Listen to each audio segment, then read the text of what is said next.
But what happened on January the 1st this year was the entire regulation of Britain's biggest industry was handed over to 3 new European regulatory authorities under the control of a rather charming Frenchman called Michel Barnier, who's the commissioner, but a man who says he wants to get rid of our Anglo-Saxon methods in the City of London. The challenge is perfectly clear, because in 2010, just in that 1 year, 1 in 4 hedge funds left the City of London as a direct result of a new European directive and the whole tax regime in this country. Just that one industry alone, the hedge fund industry, paid 5.3 billion sterling in corporation tax to the British Exchequer in 2009. 20% of the entire tax take for this country comes from the City of London, and Mr. Cameron, quite happily, with his MEPs being 3-line whipped, along with the Lib Dems and Labour Party, have given away control of Britain's biggest industry. And our message to the City, and my message to you tonight, is that we have got to get back control of Britain's biggest industry. We've got to be the masters of our own destiny.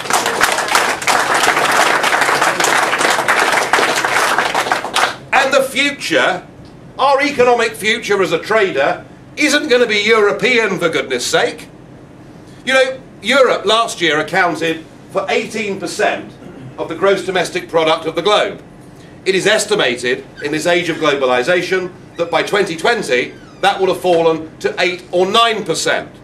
Our economic future is going to be as a global trading nation, not just as a little European trading nation. And yet what we're signed up to, now again I apologise to the younger people because we're discussing ancient history here, but there was a referendum, of course, back in 1975. So anybody in this room over the age of 54 would have qualified to vote in that referendum, and I can see 1 or 2 of you that probably do qualify for that.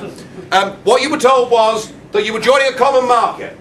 It was just about free trade. What you weren't told is that actually what you were joining was a customs union, and that what membership of that union meant is that you weren't just bound by the rules within the club, you were also bound with the rules without the club.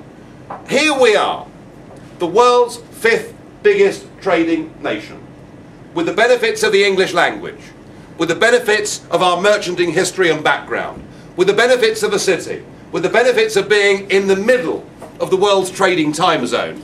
Here we are, banned, forbidden from making our own trade relationships with any other country in the world because we're part of this EU. And the really positive message for trade and for Britain's future is free from the clutches of this thing. We will be able to negotiate our own trade deals around the globe, and wouldn't it be quite a good starting place to look at our own Commonwealth, that remarkable organisation of people who share with us, in nearly every case, a language, a legal system and a shared history. Wouldn't it make sense for us to branch out to Australia, to Canada, to New Zealand, to India, and all those amazing opportunities that await Britain around the world? And I think it's that message, it's that positive global message that is increasingly seeing the 18 to 24-year-olds in this country coming around and saying, we're going out and we are going to vote UKIP. But perhaps the biggest benefit of us being freed from this current political situation, perhaps the biggest benefit is the one that is the most difficult to define. You see, I think that when we have an issue like votes for prisoners, now, I mean, I have a view on that. My own view is that if you go to prison, you forfeit for that period of time, not just your liberty, but your democratic rights as well. That's my view. And wouldn't it have been extraordinary if in the recent Barnsley by-election, Eric Ilsley, who'd just been put in prison for fraud, had been able to vote in that by-election? I mean, you know, that rather sums it up to me. So I have a view that prisoners shouldn't get the vote. But actually, what we think, isn't what matters. What matters is that we should be able to make that decision in our own country. When a British Prime Minister says it makes him sick to the bottom of his stomach that we have to give prisoners the vote, but that sadly there's nothing we can do, I think that says something about us as a nation. It says something about our self-confidence. It says something about our self-respect. It says something about our pride. It says to me, we've sunk to rock bottom. And then a few weeks later, there was a debate in the House of Commons over the increase on VAT on fuel. The Labour proposal that we should reduce VAT on fuel. And what was extraordinary was to see the government boasting to the Labour Party, we can't do this because European rules say we can't. No, no, no, no, no. I mean, this is unbelievable. We have a British government from a dispatch box boasting that they can't do anything. And when 222 members of Parliament vote against votes for prisoners and only 34 vote for votes for prisoners, and the whole thing doesn't amount to a row of beans because all they've done is to demonstrate their own impotence, unlike some Italian politicians, but that's another story. Sorry, I was trying to keep it serious, but it is difficult. But I mean, that's what we've sunk to, and I think, and I believe, that the biggest single benefit of freeing ourselves from this union that is humbling and hobbling our leaders and our country, I think the biggest benefit of all is we will regain our sense of pride, self-respect, our sense of who we are as a people, our sense of pride in what those went before us were prepared to sacrifice and give so that we could live in a free, democratic nation. And perhaps above all, what it will give us is a sense of optimism that we can hand on to our children and our grandchildren the kind of freedoms that we inherited. I put it to you folks, that is worth fighting for. Thank you.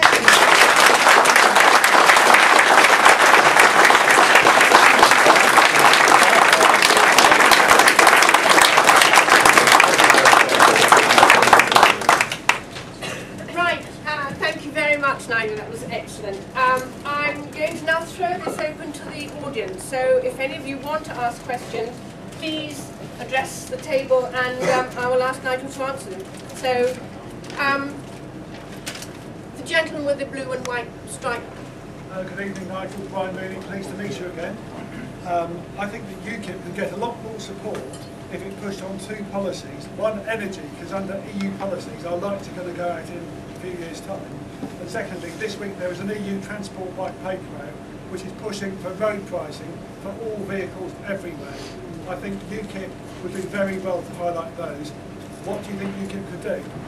Well, very interesting on road pricing and transport. Do you remember about 4 years ago there was a government document that floated the idea that perhaps what had happened on the M6 was a good idea and should be extended across the country? And do you remember there was one of those online petitions was set up to oppose road pricing, led by a chap from Birmingham called Peter Roberts, who I'm pleased to say is a UKIP member, and they got 1.8 million signatures in 5 days, which just goes to show that all of us that drive a motor car have just about had enough of the amount of tax we've got to pay, the amount of road duty we've got to pay. So I agree with you. That is a hot issue, and we must make our position very clear on it. On energy policy, look, Brian, I'd say this to you. I don't think we could have been any clearer on energy policy than where we stand. I have to say to you that I think the building of these windmills, whether it is onshore or offshore, is just about the biggest con I think I've seen in my lifetime. It is complete and utter madness. Do you know, in Germany, who got the green bug, I mean, by the way, can I just lay my cards on the table. I voted Green in the '89 European elections.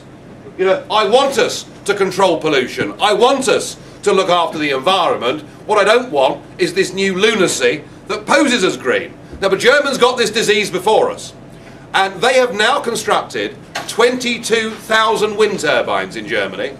In fact, if you drive across Schleswig-Holstein, you can barely see the sky. There are so many wind turbines there.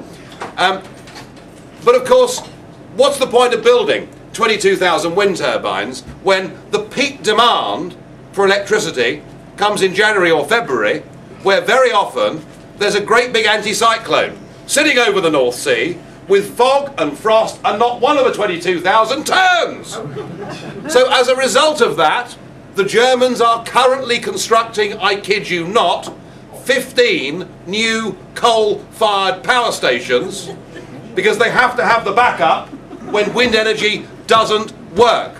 So the net effect on CO2 emissions is, of course, that the building of all these wind farms and the building of all the new coal-fired power stations mean that CO2 emissions have increased, and the effect of all of this on ordinary people, I doubt many people in this room know, and perhaps we must campaign more clearly on this, that across the UK at the moment, every single one of you is paying an extra 14% on your electricity bill directly to subsidise this so-called renewable obligation that we've signed up to with the European Union. So we have done DVDs and videos on this. I suspect one of our next big national campaigns is we will quantify exactly what it is costing the average family in terms of increased airline tickets for their couple of weeks in Benidorm, in terms of their electricity bills, and we must point out that the climate change bill that went through the House of Commons is the single most expensive piece of legislation that has ever been passed by a British government and is currently costing us £18 billion a year. It's likely to cost that for the next 30 years, and yet, just to show how beautifully in touch our politicians are, only 3 members of Parliament voted against it. If I may say something to add to this, we have concerns in this country regarding wildlife protection. Isn't there a grave danger that wildlife will be damaged as a result of these turbines? And where do we come in with wildlife in all this? Well, I think on one of the more controversial press releases that I put out, or Gwaine put out in my name, I think we described wind turbines as bird mincers. So, yeah, I mean, one of the environmentalists that I've got great respect for is David Bellamy. And David Bellamy has campaigned against wind farms all over this country, whether they're onshore or offshore, on the basis that they are very bad for migrating birds. It is just yet another reason that says to us we must turn our backs on this lunacy. And recently, in my home county of Kent, the biggest offshore wind farm in the country was opened off Thanet. And you know, the firm that built that already have a guaranteed subsidy from the government of £1.2 billion over the next 20 years.